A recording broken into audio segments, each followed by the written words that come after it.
there are so many things that we can do on our own.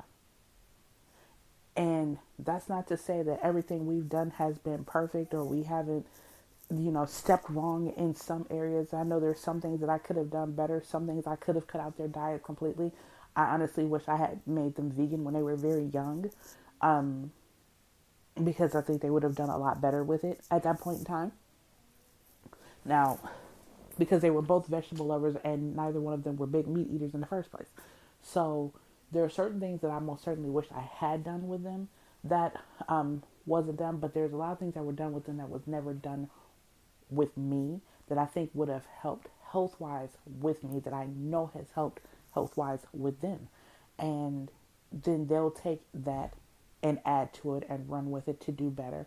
Just like I had to take what was done for me and switch it around and do better.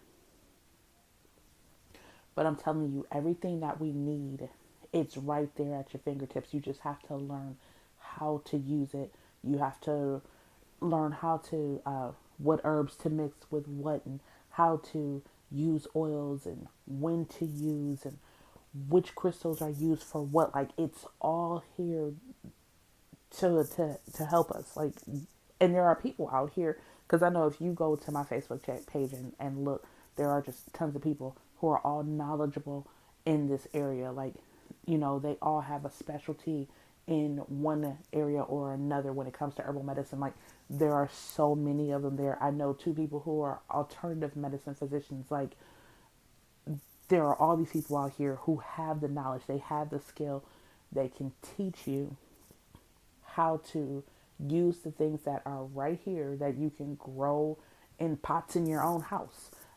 If you have a house with a big yard that you can grow in your own yard, like, they can teach you how to use foods and natural herbs and things in order to heal yourself. And there's herbs and foods and crystals that are for everything from arthritis pain to asthma, to inflammation. Like, there's something for each ailment that helps to take care of it. My father is big into it, which is the reason why I believe I'm so big into it. I was telling my children recently, you know, yoga became a huge thing as far as I can remember in like the mid to late 90s into the 2000s, and you started really hearing people talk about yoga. But my mom had started me um, in yoga when I was 6, I want to say. My dad was teaching me Tai Chi when I was like 6 or 7. Um, these were things that my parents had already started to show me. And then my mom was in a coven when I was like 7 or 8. And she had started doing things and teaching me about herbals and crystals and spells and things at that age. There are certain things that she did that I don't do. But then there are certain things like smudging and things like that that I absolutely believe in, was raised on, and know it to work. Um, there's, like I said, there's an herb for every issue that you have, for your swelling, for your headaches, for your heartburn. Like, there's something for each condition. So get out there and educate yourselves. Um, and like I said, don't just, I listened to this podcast. This girl told me that all I got to do was go and grow some oregano and drop my pills and I'm good. Like, don't do that. um, but go educate yourself, and don't be afraid to ask your doctors questions. I find that people have a tendency to not want to ask questions of their physicians because they're doctors, so they've gone to school all this time and they're higher up and they have all this knowledge. So who am I to question it? You are the patient. You are the person who has to take these pills or take these shots, or these chemicals are going into your system, not theirs. And I even sometimes go so far as, I had a doctor say that my daughter needs to take XYZ medication. If your child was sitting here right now, and I got a BS meter to this day that is like pristine. So you can lie to me if you want to. I absolutely know when somebody is not being straight up with me. So I'm like, okay, if this was your child sitting here, would you recommend this medication to your child? And staring them right in the eye. Because if you gonna lie to me, you gonna look me square in the eye when you do it. And I've actually had physicians, you know what? No. Okay, that's all I need to know. Well, but your child has, nah, player, that's all I need to know. We will figure this out. And like I said, you don't go around playing Russian roulette with your health or with your kids' health, but at the same time, use discernment, use common sense. If something doesn't seem right, question it. Something doesn't feel right, question it. I'm like, I always tell people I'm the queen of questioning, but honestly, it's my mother. Because my mama will question you too. You just don't care anymore. Like, you know what? Do what you want.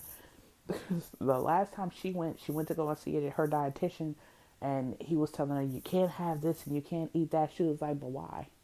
Okay, but what if I have it this way? Okay, but what if I do this to it? But what if, and after a while, he was just like, you know what? You know, you do what you need to do. And I talked to my mom's doctors, and they're like, your mother can be, I'm like, extremely difficult, extremely hard-headed. She gonna do what you want to do? Yeah. Brenda is like that. We love her now. But you're not gonna talk her into doing something she don't want to do.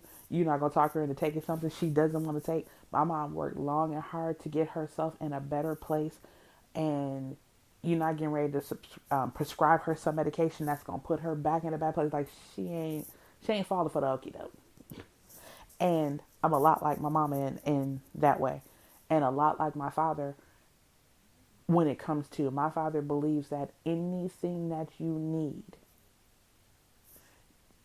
he's constantly, if you put garlic in this, if you put turmeric in that, and he naturally got rid of his gout, and my father is like one of the healthiest individuals. He's 70, either 71 or 72, and he still gets up and runs every morning, several miles, goes to the gym, lifts weights, the whole 9 yards. And doctors are like, if you were to examine him and not know his age, you would swear he was in his like early 30s. And that is because he takes great care of himself, and he does not take prescription medication either. It can be done.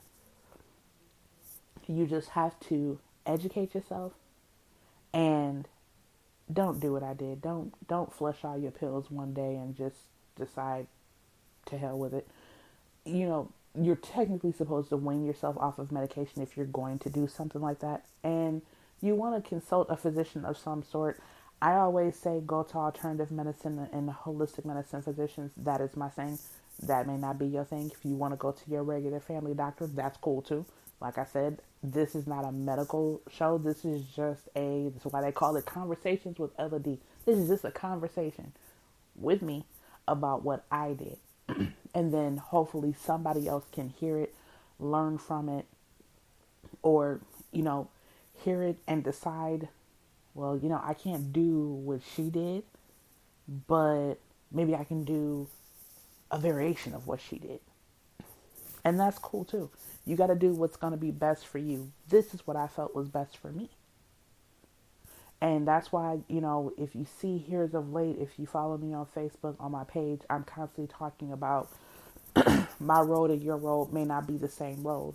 You can't judge my road like I can't judge yours. The reason why you keep seeing me post things like that is because all of us have individual beliefs.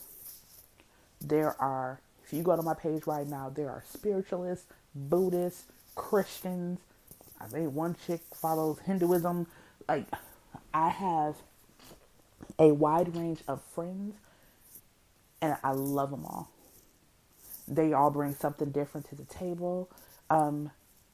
They all have different views when it comes to the world. They all have different views when it comes to how things should work. They all have different views when it comes to self-care and their thoughts on medication. And I love that. I love the fact that all of us are on a different road, but we can respect the next person's journey to say, I may not have done that, but I'm going to stand up and I'm going to clap, scream, holler, and cheer for you because you did it and it worked for you. Those are the only kind of people I want to have around me. If you have an issue with me just being me, then you need to exit stage left, because I'm not changing me for anybody. And I'm always going to love and respect the next person for who you are and what you do. Now, my beliefs and your beliefs may not be the same. But if we are all coming to the table with the thought of loving the next person, helping the next person, caring for the next person, no judgment, no hate, then you can travel your road and I can travel my road, and we can peacefully coexist. We can throw ideas off of each other. We can agree to disagree when necessary. And there's going to be times when we will absolutely agree, but we can still be loving towards one another. The one thing that I have a complete issue with, and if you're new to podcast with me, you'll find that this happens a lot. I'll start on one topic and go somewhere else, but just stay with me. The one thing that I cannot stand is for a person to be so stuck in what they believe in that they are willing to jump down another person's throat and basically become the bully because they want you to convert to what they believe in so badly. But what you believe in and what you follow may work for you, and it may not work for me. And maybe I've done what you did before and it just didn't work for me. And what I'm doing now works for me. Why is it that you cannot be respectful enough to say, you know what, I would not do that, but it's working for you, and bless you for that. And we keep it pushing. Instead, all of a sudden, people who are not on the same road as you want to look down at you like you're less than they are because you don't believe what they believe. I don't have to believe in what you believe in. There is no rule book anywhere that says that I have to believe in what you believe in. And going to other people and shoving your view down their throat as if your view is the only view that is worth anything, and what they do and what they experience. It's different when you're going to, coming to people who are criminals or drug addicts or something along those lines. But people who are just spiritual people who are out here living and loving and minding their own. They are out here helping.